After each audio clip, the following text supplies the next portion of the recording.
Bom dia.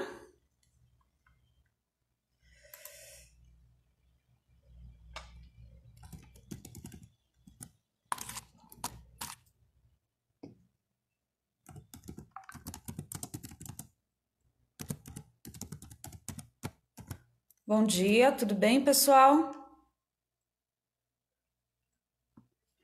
Estão me ouvindo?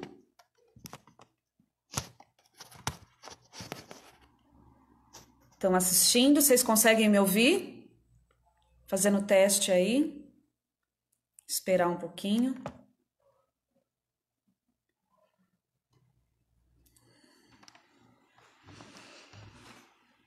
Bom dia, estão conseguindo me ouvir?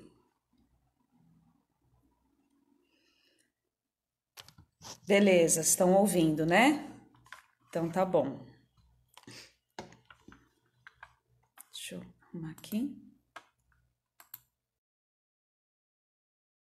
Tô ouvindo bem, né?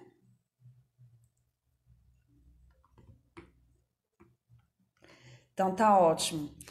Pessoal, bom dia. Meu nome é Luciene, eu sou a Luciene Redondo, sou assistente social no PROESC.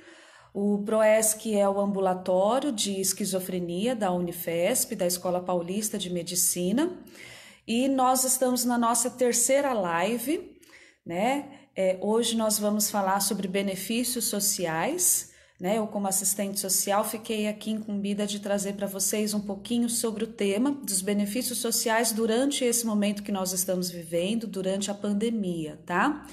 Como os benefícios sociais eles se aplicam a toda a população, na verdade, não é exclusivo apenas da esquizofrenia, mas a gente vai trazer aqui bastante voltado para a questão, né, das pessoas com esquizofrenia que nós atendemos no PROESC, de todos que estão assistindo e acompanham a nossa página, tá?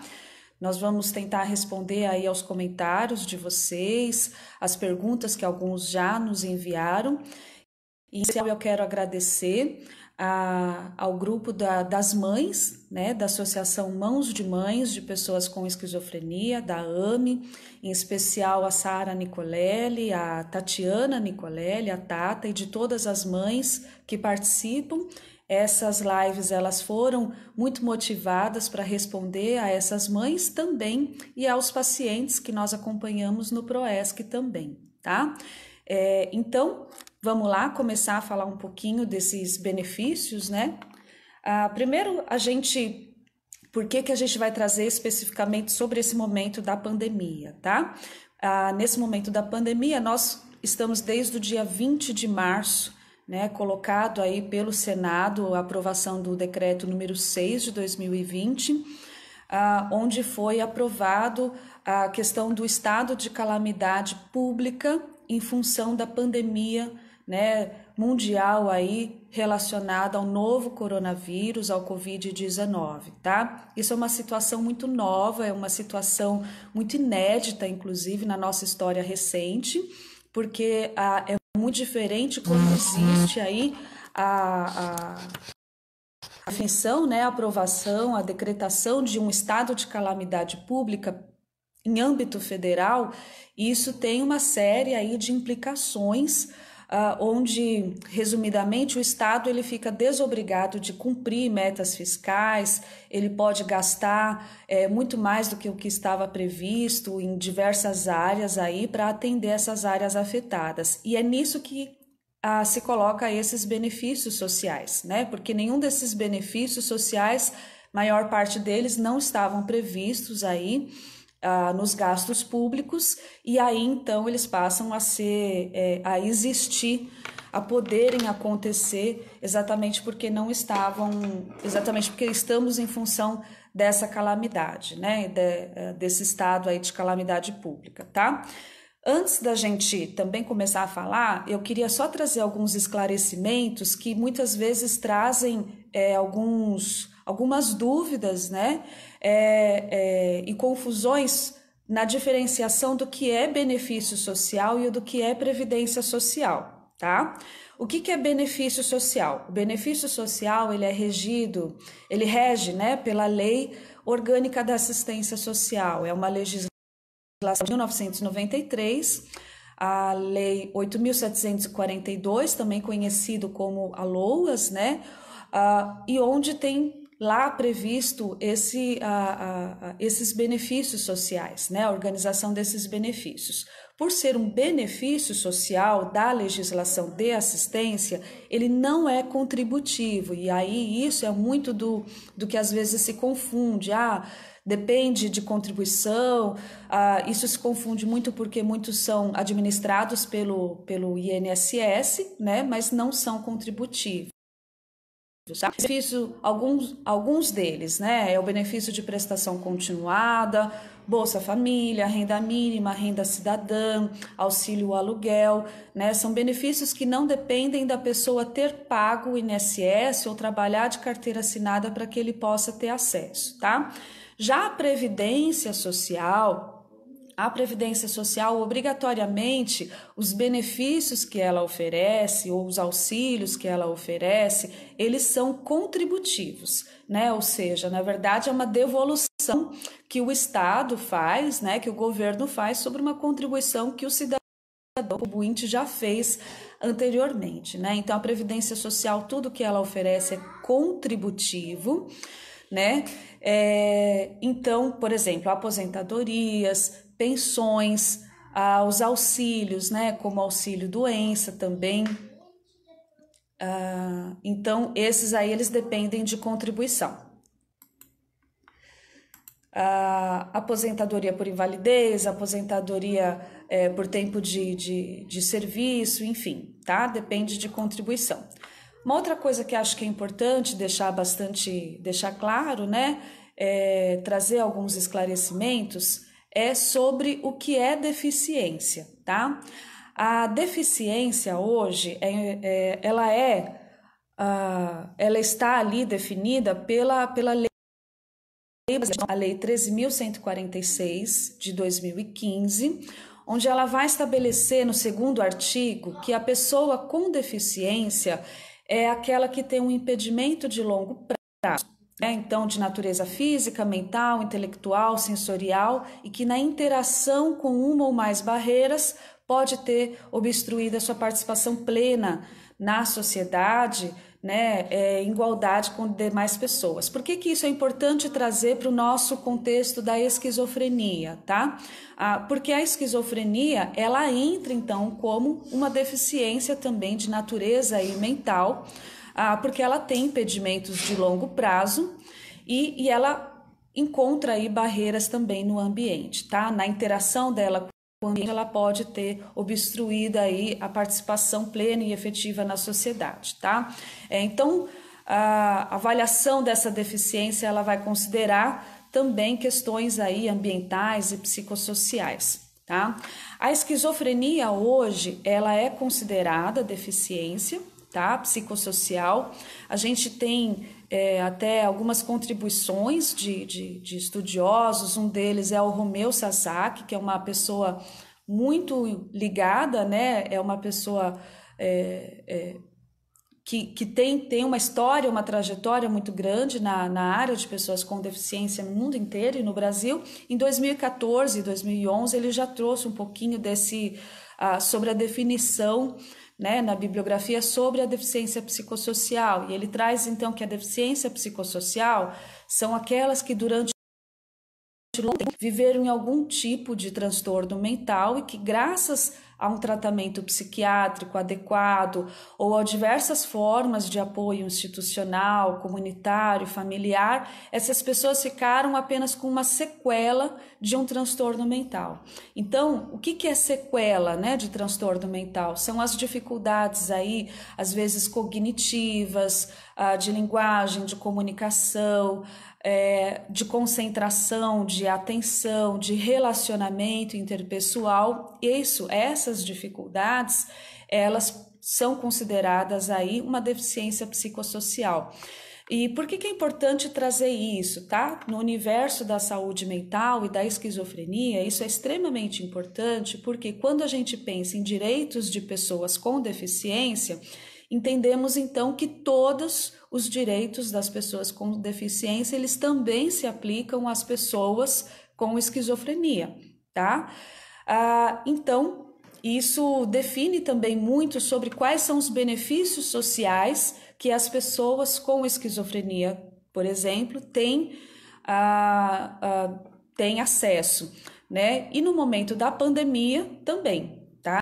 Então, a gente olhar para questões aí de direitos, a gente também olha para dos benefícios sociais, tanto na área de saúde mental, como também de direitos aí de pessoas com deficiência, tá? Vamos lá, falar um pouquinho desses direitos. Quais são esses direitos sociais aí que nesse momento de pandemia tem sido mais falado, tá? Na última semana, né, da última semana para cá, quase todo mundo tem falado sobre o auxílio emergencial de R$ 600 aí, e muito tem sido comentado também sobre ele, tá? Esse auxílio emergencial, ele na verdade ele está estabelecido na Lei 13.982, tá?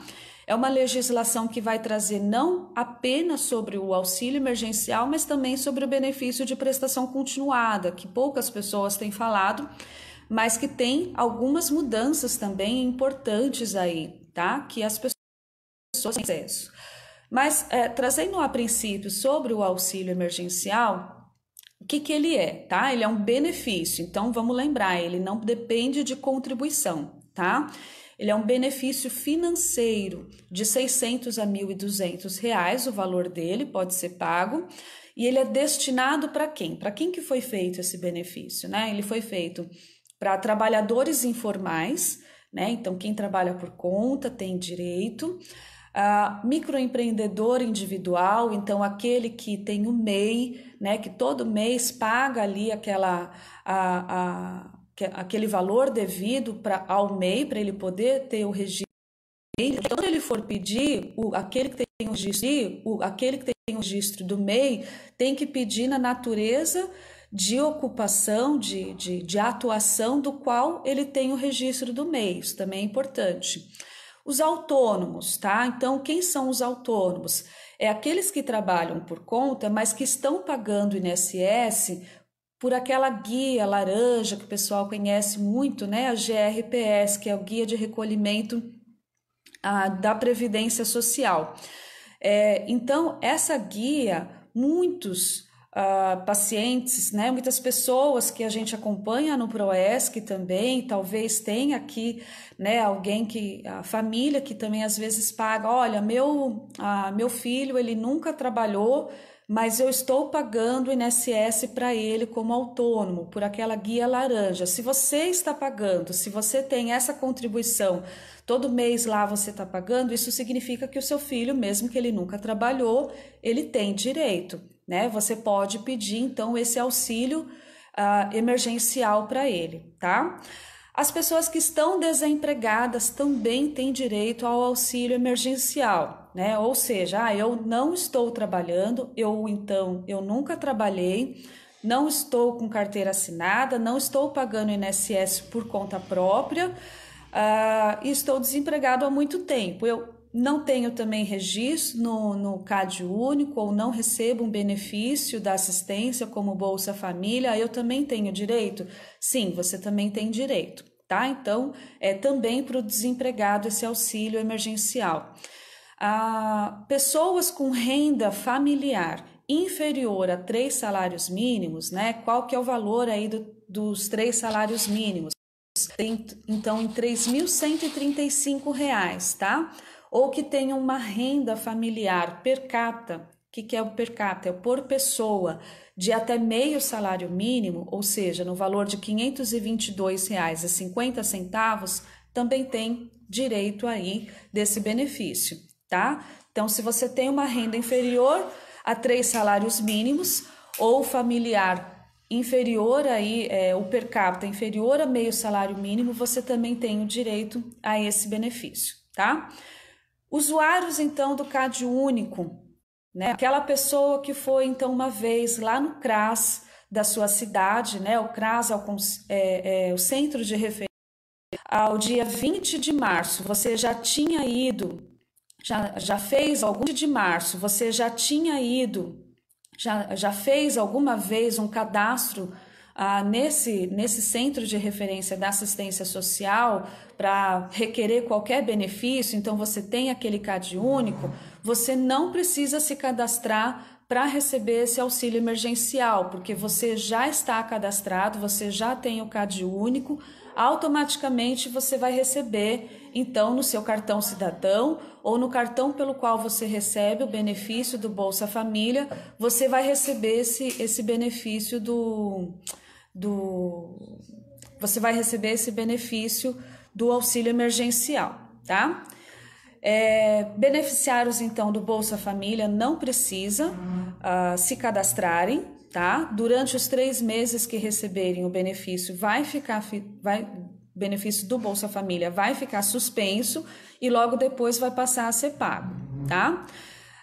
Quem não tem o CAD único, mas tem direito porque é um trabalhador informal, ou porque está desempregado, ou porque é um MEI, né? Tem o registro do MEI, obrigatoriamente vai precisar se cadastrar. Onde que se cadastra, pessoal? O cadastro é .caixa.gov.br, tá? .caixa.gov.br, tá? Ou então pelo aplicativo Auxílio Caixa, que você pode baixar pela Play Store, tá? Ou pelo seu Apple Store aí. E você pode ter também informações pela Central 111. Algumas pessoas têm ido pessoalmente no CRAS nessas últimas semanas, não é para ir, tá? Não precisa ir nesses locais, no Centro de Referência da Assistência Social, nem na Prefeitura, tá? E se você já tem o cartão cidadão, Bolsa Família, também não precisa ir direto ali na Caixa na Caixa Econômica agora, tá? Você vai só depois quando estiver realmente liberado. Qualquer dúvida, qualquer necessidade de tirar alguma informação, você pode ligar na Central 111 ou buscar também informação pelo site, tá? O auxílio emergencial, quem não tem direito, tá? Então, não tem direito a esse auxílio quem está recebendo o seguro-desemprego. Então, se você está recebendo seguro-desemprego, você não tem direito. Se você está trabalhando com carteira assinada, né? Você é um trabalhador registrado, ou então você é um servidor público, municipal, estadual, federal, não tem direito.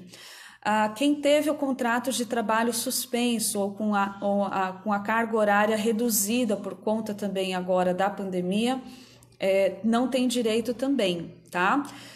Quem é aposentado, pensionista ou está recebendo benefício de prestação continuada ou está no auxílio doença, não tem direito a esse auxílio emergencial, tá, pessoal? Então, algumas pessoas têm já enviado perguntas, né, falado, eu sou aposentado por invalidez, eu tenho direito? Não tem direito.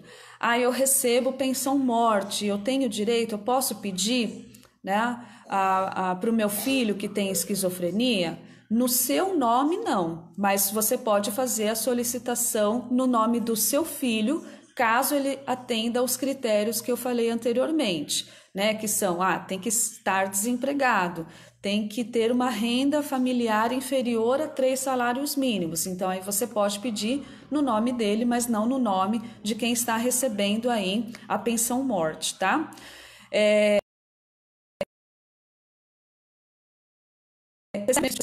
Não tem direito. Tá recebendo o auxílio doença? Não tem direito também. Quem então em 2018 fez a declaração de imposto de renda, né, de pessoa física, porque teve rendimentos aí superiores a 28 mil, não tem direito a receber esse auxílio emergencial agora, tá? Quem tem uma renda familiar superior a 3 salários mínimos, aí também não tem direito a receber esse benefício, tá, gente? Só passando mesmo para vocês terem deixar bem claro aí. Então, vamos lá. Espera aí que eu só me perdi aqui um pouquinho, gente.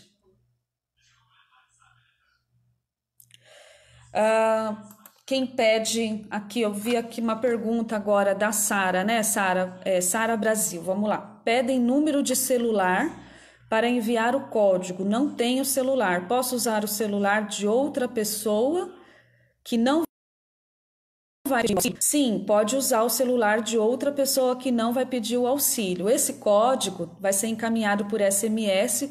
Dentro do período de 4 horas ele tem validade esse código, tá? O que é importante dizer é que você pode cadastrar um único número de celular, tá?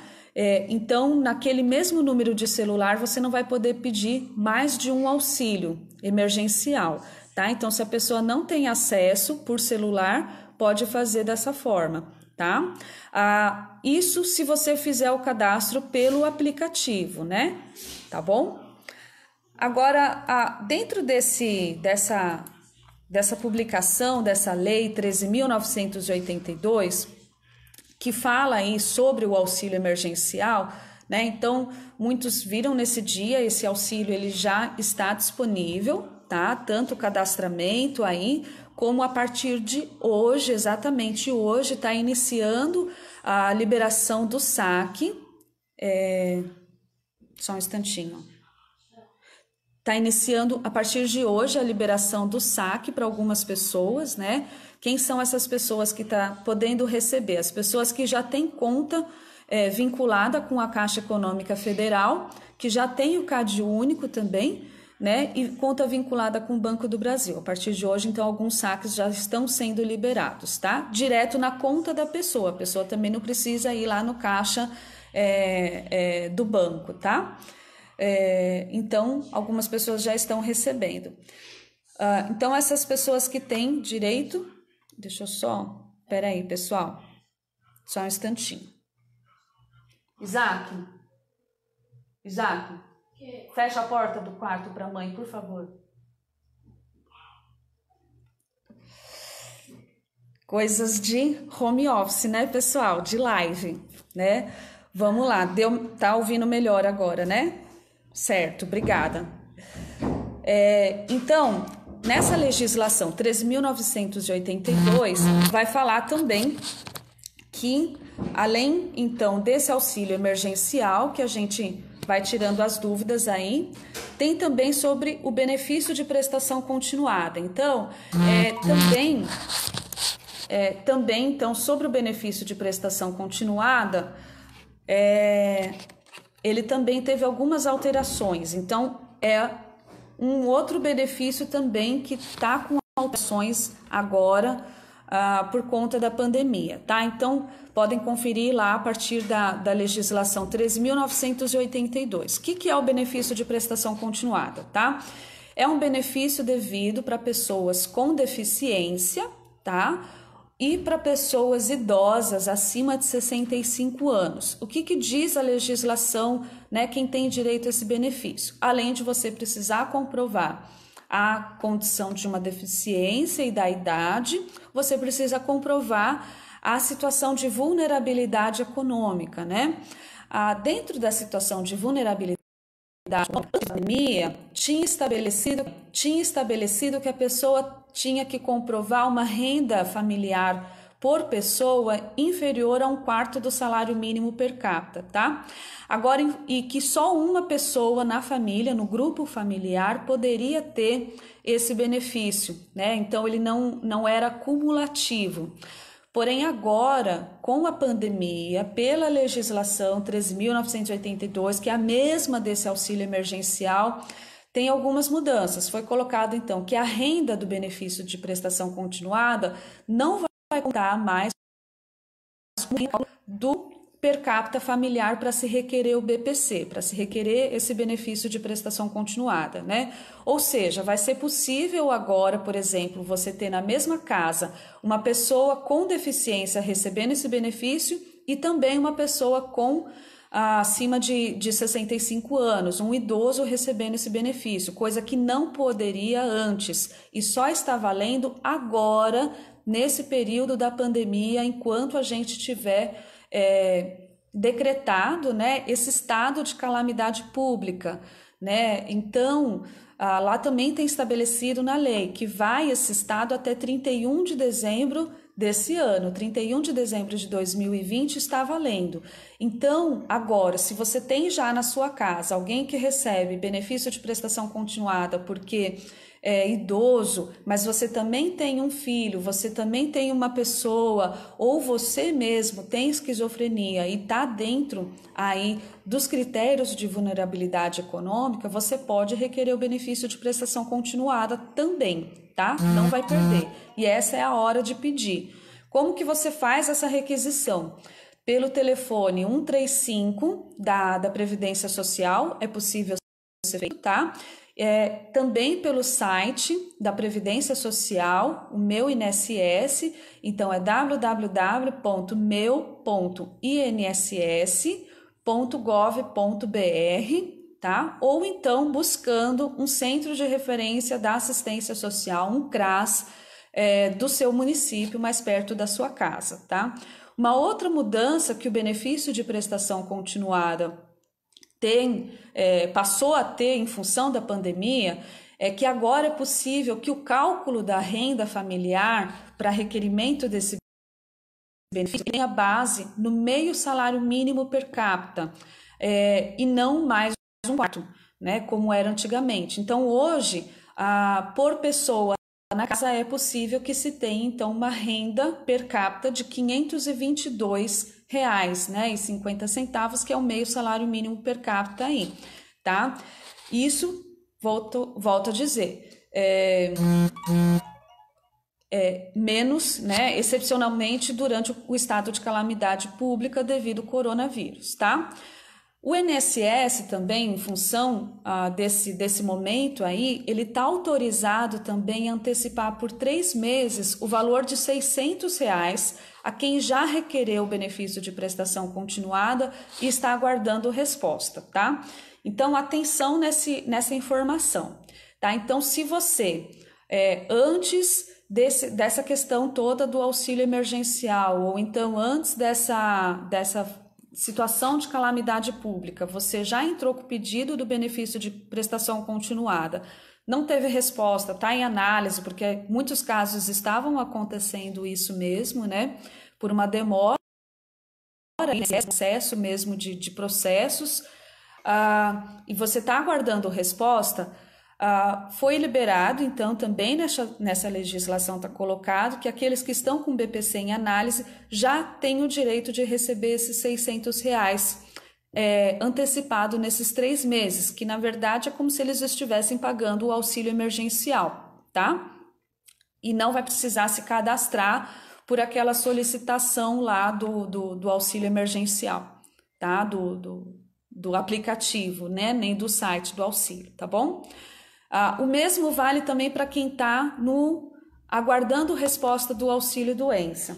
Então, desde o final do ano passado, muitos pedidos de auxílio doença e de benefício de prestação continuada ficaram parados no INSS.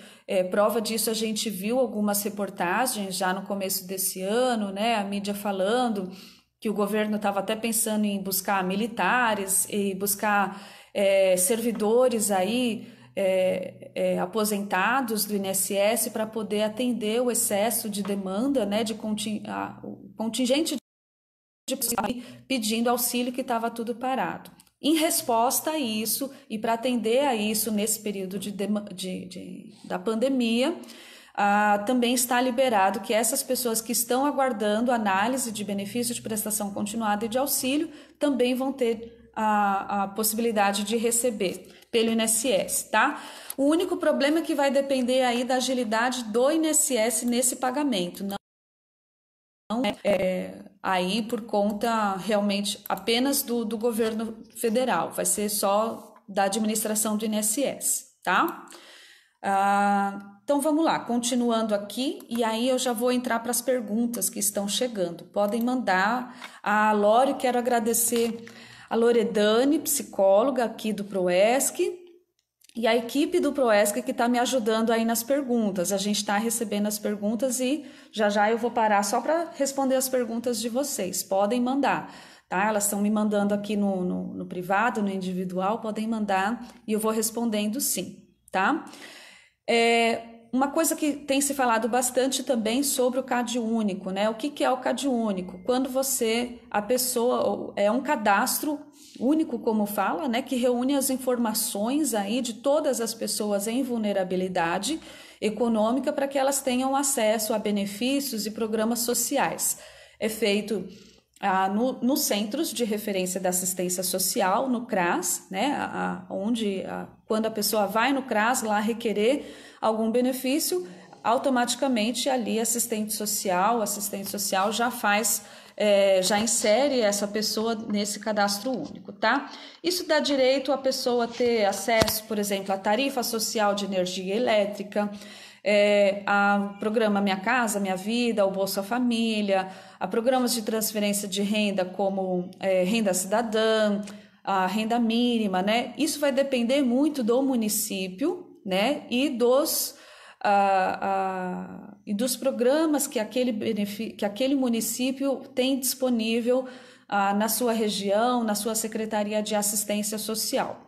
No momento dessa pandemia que nós estamos, acho que é importante que cada cidadão entre em contato com a assistência social do município, pelo site, geralmente das prefeituras, tem ali colocado, até pelo governo do estado, né, de onde você está, porque eu tenho visto que cada estado, cada município tem disponibilizado assistências, né, benefícios, às vezes locais diferentes, né? Então, alguns através desse CAD único, quem tem esse CAD único ou quem vai até o Centro de Referência da Assistência Social e faz esse cadastro, alguns municípios estão dando acesso à cesta básica, a kits de higiene, o desconto realmente na energia, na conta de energia elétrica.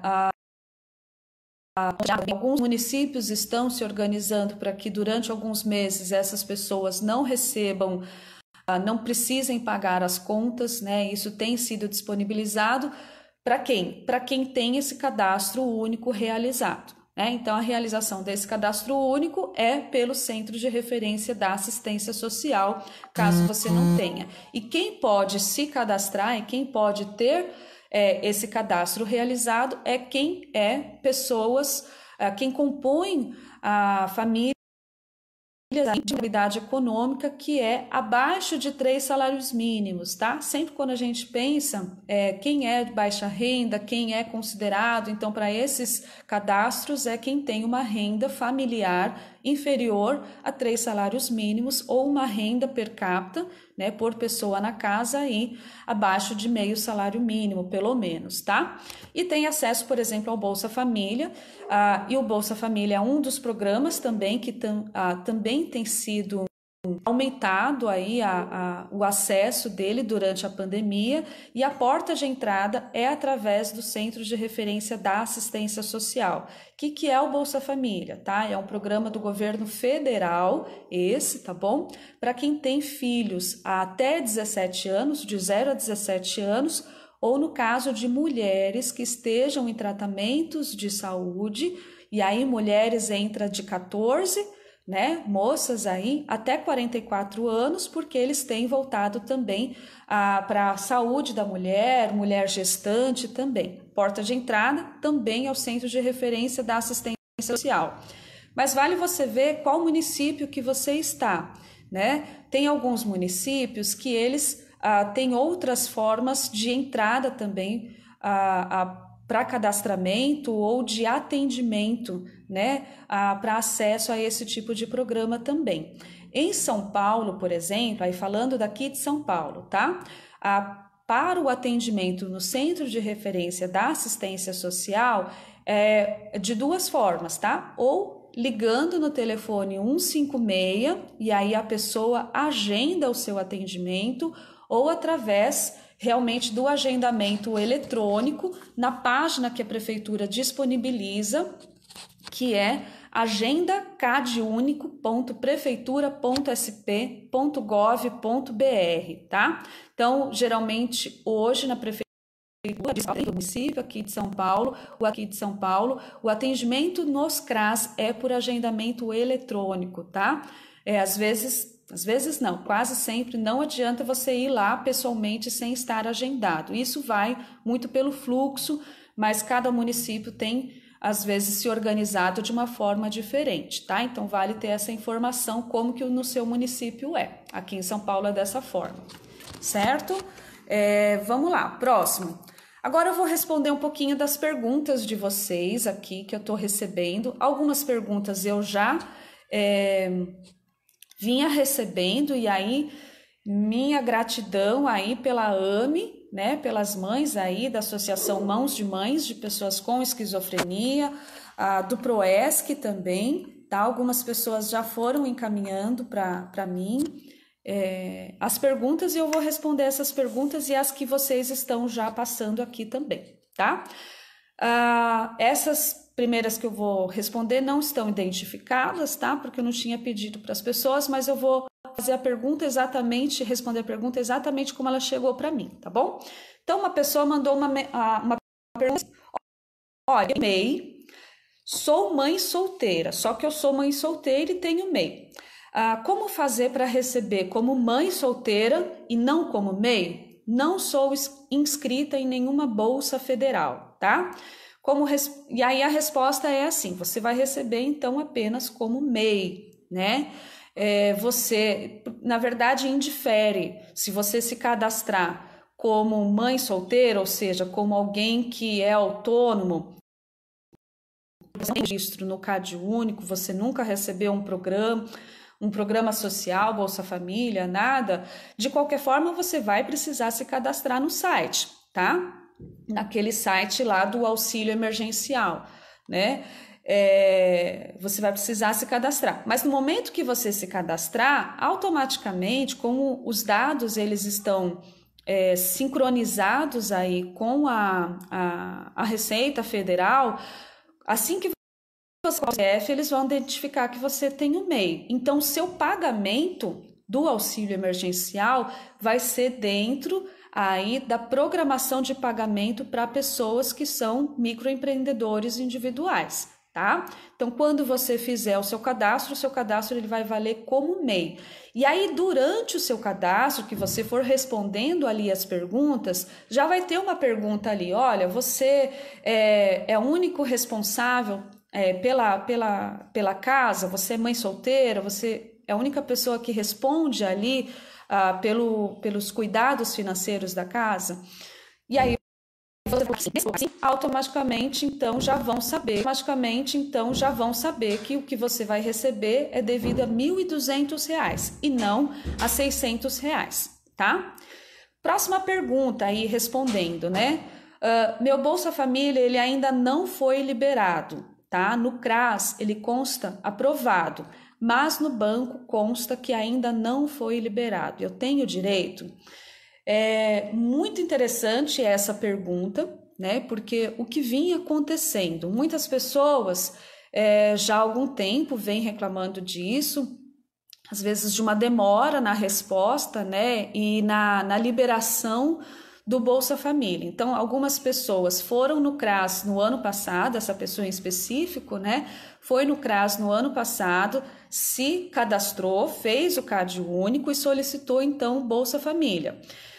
E aí constava, então, que o Bolsa Família ele estava aprovado, mas até então não tinha sido liberado o pagamento. E essa pessoa, por exemplo, ficou quase 6 meses aí, pelo que ela me passou, ficou quase 6 meses para receber. Né? Isso acontece? Acontece, tá?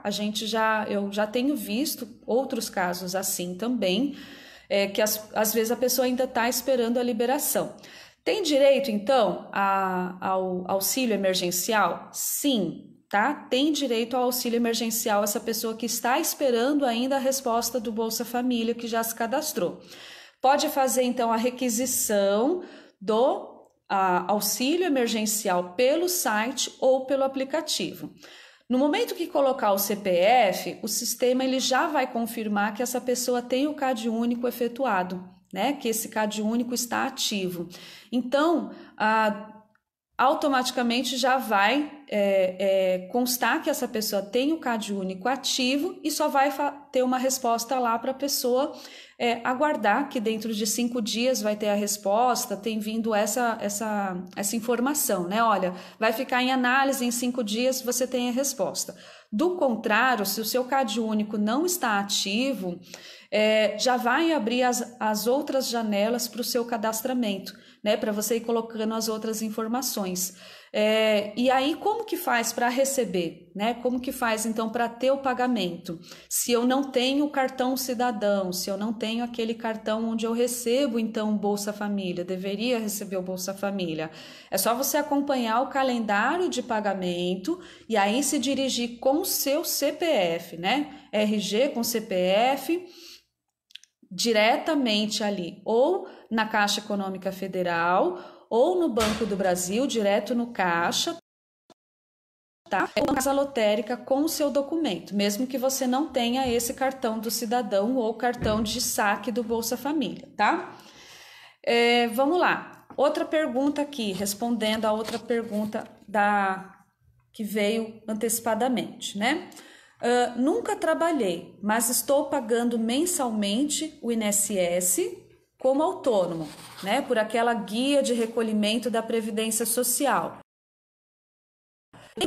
Tá? E aí isso é interessante, tá? Vamos lá. Ó, a pessoa nunca trabalhou, mas está pagando todo mês o INSS como autônomo.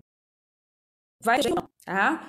Vai depender. Do que vai depender? Da renda da família, né? Então, se a renda da família é inferior a 3 salários mínimos, né? Ou seja, 3.153, né? Isso. Se a renda da família, e aí renda, a gente entende como renda bruta, renda comprovável, tá?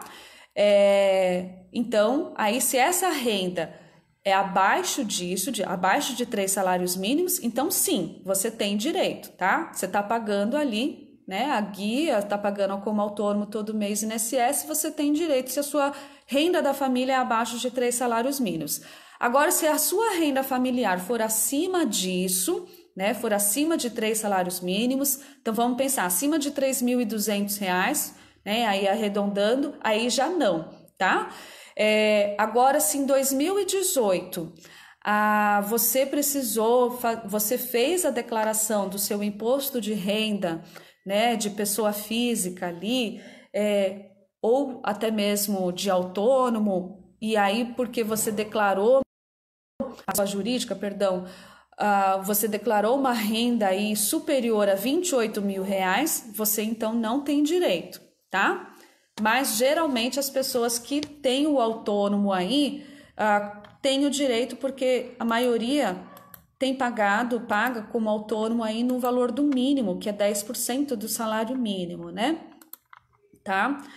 Ou como trabalhador doméstico também tem direito, tá bom? Vamos lá, não consigo aposentar o meu filho, o que eu devo fazer, né? Essa pergunta ela é comum para muita gente, né? Muita gente vem assim com essa dúvida. Olha, não estou conseguindo aposentar, eu já entrei com pedido de aposentadoria, eu já entrei com pedido no INSS, foi renegado, eu recorri várias vezes e continuou sendo renegado, né?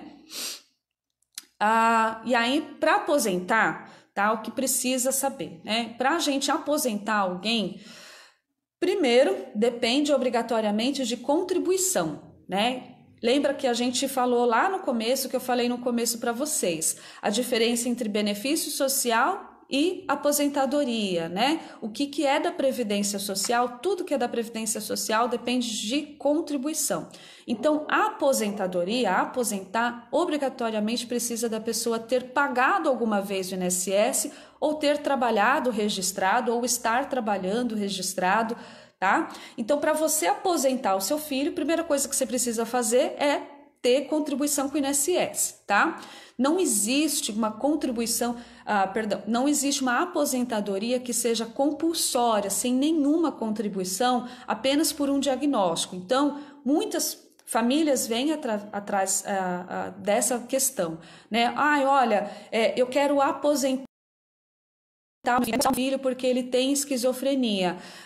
É possível? Por que eu não consigo? Tá? Então, deixando claro isso. Não existe, então, nenhuma aposentadoria que seja compulsória apenas por uma questão de um diagnóstico, tá? Para você poder ter uma aposentadoria, você precisa estar contribuindo com o INSS. Por exemplo, trabalhando. Eu contribuo como autônomo. Eu posso, então, pedir a aposentadoria dele? Por não existir a compulsoriedade da aposentadoria, a primeira coisa que é dada entrada é no auxílio-doença, né? O que o auxílio-doença ele entende? Ele entende que você está trabalhando e aí precisa de cumprir uma qualidade de segurado, uma carência mínima aí, que no caso é de 12 meses, e durante esse período que você está trabalhando, aconteceu alguma doença, aconteceu algum acidente, aconteceu alguma condição de saúde que te impediu de continuar realizando aquela atividade profissional.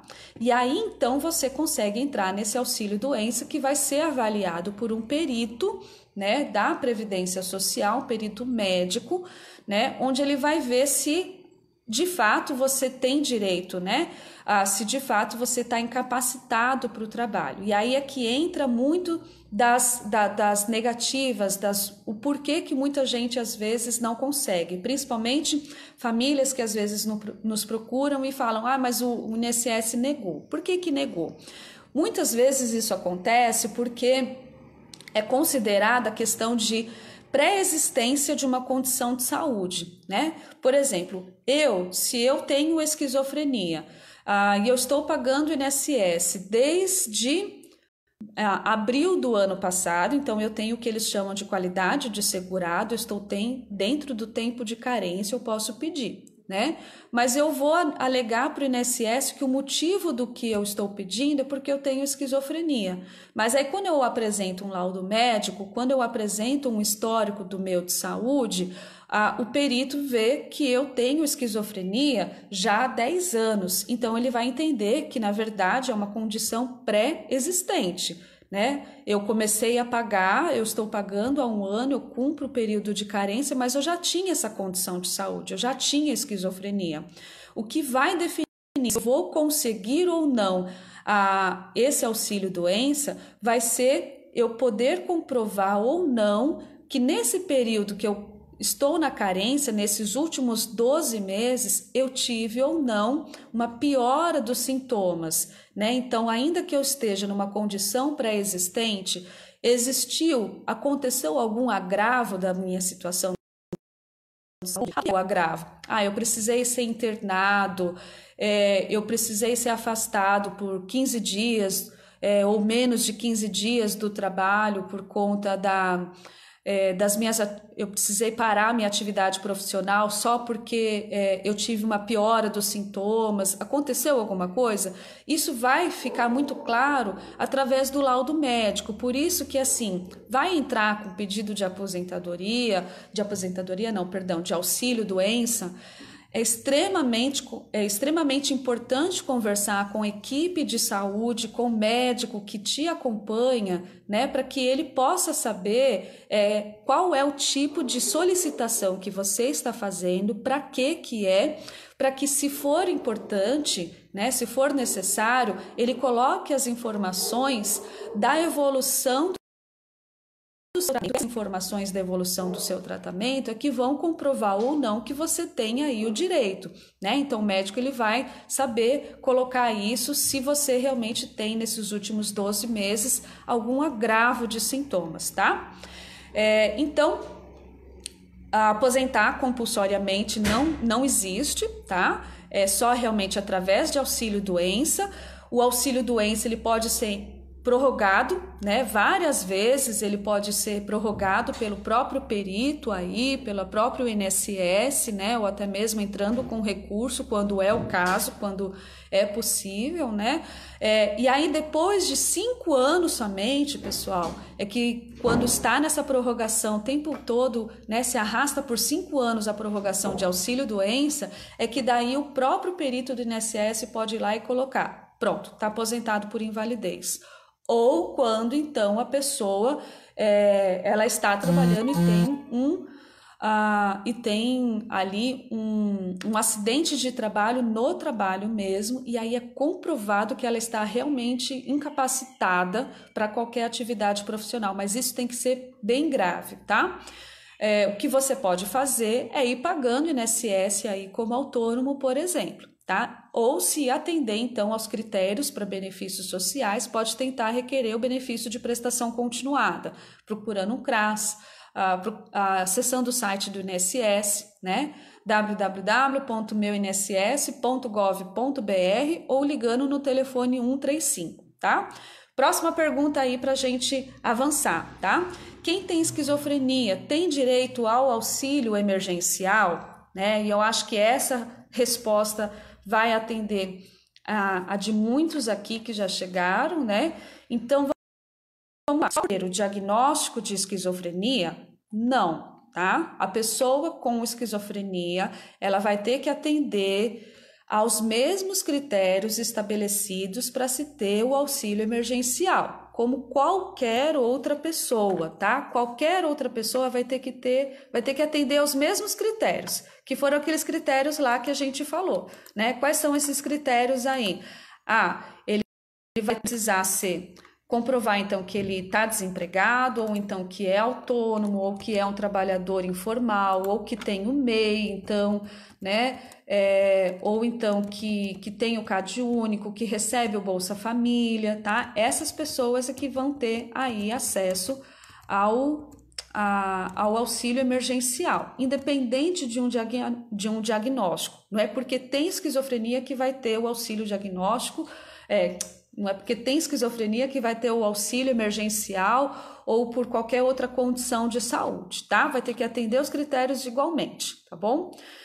Ter renda familiar inferior a 3 salários mínimos, que é o 3.135, não ser aposentado, não estar recebendo nenhuma pensão morte, não estar recebendo benefício de prestação continuada, né? Aquele conhecido como LOAS, e caso se encaixar, tem que fazer então a solicitação pelo site www.auxilio.caixa.gov.br, ok? Próxima pergunta, quem é interditado? Foi uma pergunta que veio aqui, beleza? Quem é interditado tem direito a algum benefício? Se atender aos critérios dos benefícios sociais, sim, né? Que são critérios de renda para benefícios sociais, como é voltada à população com vulnerabilidade socioeconômica, critérios aí principalmente de renda. Aí sim, tem direito, mesmo que seja interditado. Aí, quem que vai fazer a administração desse benefício, quem que vai fazer o cadastro, vai ser o tutor dessa pessoa, né? Vai fazer no nome da pessoa que é interditada, né, a solicitação de um benefício, mas quem vai administrar, quem vai responder, quem vai assinar, quem tem que estar presente ou fazer a solicitação, tem que ser realmente o tutor, tá? Eu recebi uma pergunta assim, quem é inválido pode receber algum benefício, né? E aí a minha forma de responder é também perguntando o que é ser inválido, né? Hoje, o termo de invalidez, né, a condição de invalidez, ela é utilizada apenas ainda na concessão de aposentadoria por invalidez, que é dentro de tudo aquilo ali que a gente falou, né? Então, vai depender de uma contribuição e de comprovação de uma condição progressiva de um adoecimento, né, de saúde, e de uma incapacidade laboral. Tá? Então, isso que é a invalidez. Agora, se você está querendo saber, olha, eu tenho meu familiar com esquizofrenia, ele nunca trabalhou, nunca contribuiu aí para o INSS, ele tem direito a algum benefício? Né? Então, se ele nunca trabalhou, ele está desempregado. E se a renda dele é inferior na família aí a 3 salários mínimos, então tem direito também, é só entrar e fazer aí o pedido aí do auxílio, tá? Vamos lá, vamos ver agora aqui mais um pouquinho das perguntas aqui. Estou desempregada, trabalho de faxina, tenho direito ao auxílio? Se você contribui com o INSS, né? Como doméstica, você tem direito, tá?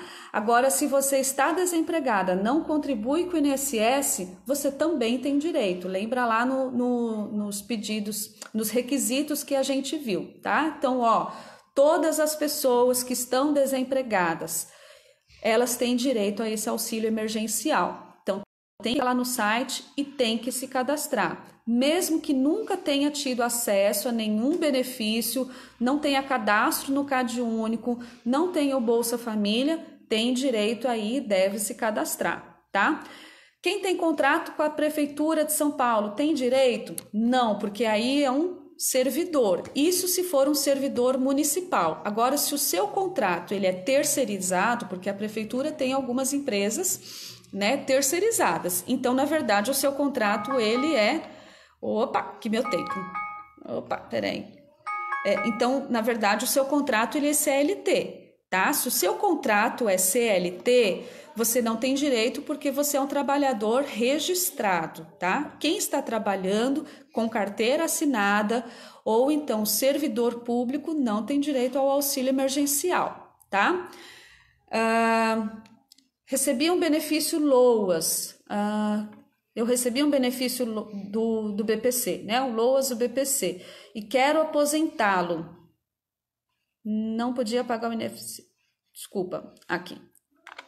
Estou recebendo benefício LOAS e quero aposentar. É uma coisa ou outra, tá? Agora, na pandemia, o benefício de prestação esse mesmo benefício em casa. Mas uma coisa é o mesmo benefício em casa. Mas uma coisa é o benefício, outra coisa aí é a aposentadoria, tá? Ambos é um salário mínimo, tá? É isso, pessoal. Certo? Acho que eu consegui responder a todas. Deixa eu ver se tem mais alguma pergunta aqui. Foi bastante coisa, né? Espero que vocês tenham gostado, né? Meu tempo aqui, ele está se encerrando, era mais mesmo para deixar esse aviso aí para vocês, passar um pouquinho dos benefícios, os benefícios sociais durante a pandemia. Nós vamos deixar gravado esse vídeo, essa live aqui, então você vai poder acessar, poder compartilhar. Peço para você sempre dar um curtir aqui na página do Proesc, porque nós teremos mais outras lives, teremos outros conteúdos, e eu já quero deixar o convite para você da nossa próxima live, na semana que vem, dia 16 de abril, quinta-feira, às 11, tá?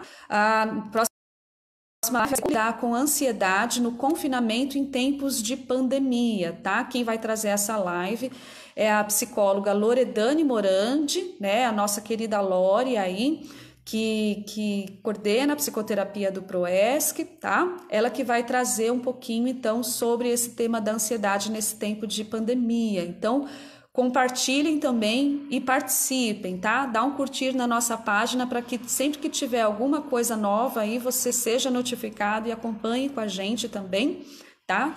Se puder, pessoal, fique em casa. A gente vai ultrapassar por todos essa fase aí, né? Saúde e paz para todos vocês.